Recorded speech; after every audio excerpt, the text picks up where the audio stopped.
Now, Stefon Diggs, brother of Trevon Diggs of the New England Patriots, a lot of conversation this year about how much he has helped this Patriots team and how mature he's been, how much of a leader he's been on this squad, and how much his buy-in. Well, breaking as of today, the world is learning that he is facing strangulation and assault charges, and he's to be arraigned here a week before... The AFC Championship, January 23rd. January 23rd, but there is a potential delay in arraignment until March. And then his people have come out and basically obviously said that this is uncorroborated, this is not true. There's also a story coming out that maybe they're trying to get this figured out behind the scenes. The New England Patriots obviously had to come out with a statement. Here is what the New England Patriots had to say about the entire situation. The New England Patriots are aware of the accusations that have been made regarding Stefon Diggs. Stefon is informed the organization that he categorically denies the allegations. We support Stefon. We will continue to gather information and will cooperate fully with the appropriate authorities in the NFL as necessary. Out of respect for all parties involved, and given that this is an ongoing legal matter, we will have no further comment at this time. Okay, so that's all happening. That's a very real thing that's taking place. Now, what the outcome of this particular entire situation is, we don't know at this moment. That's a lot of drama. There's a very serious allegations, and that Patriots team seemingly has everything going in the right direction. Interesting how this pops up, and obviously we hope everybody's okay. Yeah, there's a Dedham police report that's going around just talking about the entire thing. Who knows if that's true or not, but they do have a lot of experience with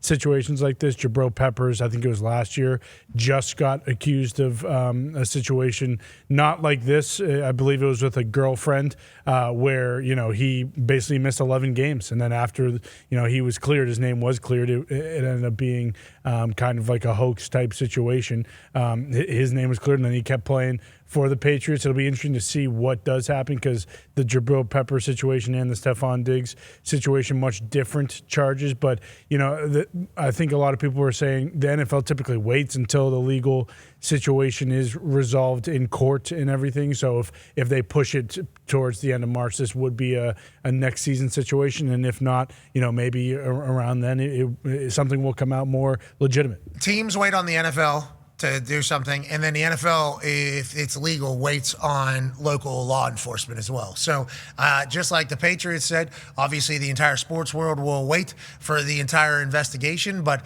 Trevon Diggs is now cut from the Dallas Cowboys. Stefon Diggs facing legal charges. Stefon Diggs still on the New England Patriots. Trevon Diggs maybe making a playoff run as well. So crazy day for the Diggs family. Trevon Diggs of the Dallas Cowboys has been released from the Dallas Cowboys. If he goes through the waiver process and he's unclaimed, he'll be a free agent heading into the playoffs. Obviously, I think 2 years ago he had like 11 or 12 picks or something like that, led the league. Obviously, as something has taken place with this particular defense with Eberflus and it hasn't worked out, what has gone wrong, you think, with Diggs in Dallas with this new defense? Because he used to be a staple, a pillar. And obviously, we know him and Micah are tight whenever all this stuff was kind of taking place. Mm-hmm. Felt like Diggs and Micah were together a couple times in front of the camera. Micah gets traded out of town. Diggs doesn't really work this year. What happened, do you think, D-Bud, from an on-field perspective, or is it the off-field stuff that kind of affects the on-field stuff? Yeah, I feel like it's kind of a combination of it all.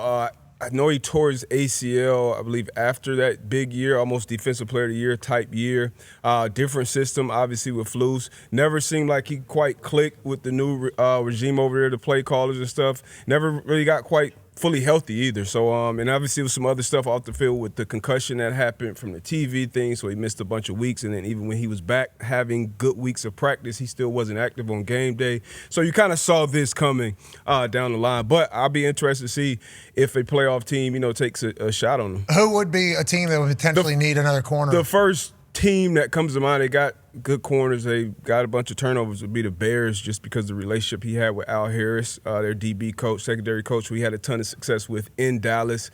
And then you would just have to look at other teams who have dealt with some injuries at the cornerback position. So, but right now, the first team that pops to mind, even though the need isn't necessary there because Jalen Johnson is healthy and Deshaun Wright has had a pretty good year, Al Harris connection jumps out. Field Yates putting out how much it would cost the new team if they were to acquire Diggs. They'd be on the hook for $472,000 doing base salary for Week 18, plus $58,000 if he is active this week. And then playoff checks are all the same, right? Still, Are they still doing the same? Yep. Man, people don't love that. Nope. Sign up for the playoffs then, right? Yeah, that's exactly. Maybe not Week 18. You're saying let's go ahead and get out of $472,000, but somebody might have to sign him before that to get him from another team. Maybe I don't know what the market would. Got to clear waivers too. Yeah, which then somebody would be just saying, we'll take the $472,000 for the Week 18, then we'll go, what's his contract look like going forward? No guaranteed money, it says, on his deal beyond this season. So he's free agent basically after this year. So you'd literally just be leasing him for a playoff run. I'll be excited to see if anybody does that. Because if they're claiming him, that means they're going to pay the $400. Picking up the contract. He wants to go unclaimed, obviously, so he can go play in the playoffs. Yep. Yeah, he wants to go play somewhere. Yeah, where does he want to go? What about the Bills, Butsy? Aren't they dealing with corner injuries, or am I wrong there? Bedford was back. Harrison has been playing decent. Their pass defense, I want to say top-ranked pass defense, at least since the half of the year. Man, no, I don't see it. Bill. And then you gotta do your research if you are a team with, and this is what happens kind of behind the scenes, and Coach, obviously you know better than I would, coaches reaching out to Shotty and everybody on that staff, hey, what's been going on? What's the issue off the field? What's going on with them?